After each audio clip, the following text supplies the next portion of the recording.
యాక్చువల్గా ఇక్కడంతా కూడా ఎక్కువగా బుద్ధిస్టులు ఉంటారు. ఈ బుద్ధిస్ అంతా కూడా ఇగోండి రకరకాల జెండాలు ఏవైతే కట్టుకుంటారో వాళ్ళంతా కూడా బుద్ధిస్టులు. ఆ బుద్ధిస్టులు కూడా మనమే సువార్త చెప్పాలి. మ్యాక్సిమం అక్కడ డార్జిలింగ్లో కూడా వేరే పాస్టర్ గారిని కలిసాము, చర్చిలో కొద్దిసేపు మాట్లాడొచ్చాం దేవుడి కృపను బట్టి. ఇప్పుడు సిక్కింలోకి ఎంటర్ అవుతాం, దేవుడి చిత్తమైతే గాస్పుల్ చేసి ఆ తర్వాత మళ్ళీ వస్తాం.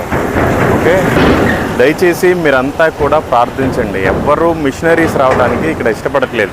చాలామంది మిషనరీస్ ఇంతకుముందు చేశారు. ఒక ఆయన 1867లో మేరీ స్కాట్ అనే మిషనరీ చాలా పనిచేసి ఆయన పాపం చనిపోయారు. ఆయన ద్వారా కొంత సువార్త సిక్కిం రాష్ట్రంలో హాస్పిటల్స్, స్కూల్స్, ఆడపిల్లలు చదువుకోవడానికి వీటన్నిటికి కూడా చాలా హెల్ప్ చేశాడు. దేవుడు ఆయన్ని ఈ నార్త్ ఈస్ట్ నుంచే ఏర్పరచుకున్నాడు. చాలా అద్భుతంగా సేవ చేశారు ఆయన. సో ఇప్పుడు వేరే వాళ్ళు కూడా మిషనరీస్ ఎవరైనా వస్తే ఇంకా కూడా అద్భుతంగా చేస్తారు. వీళ్ళంతా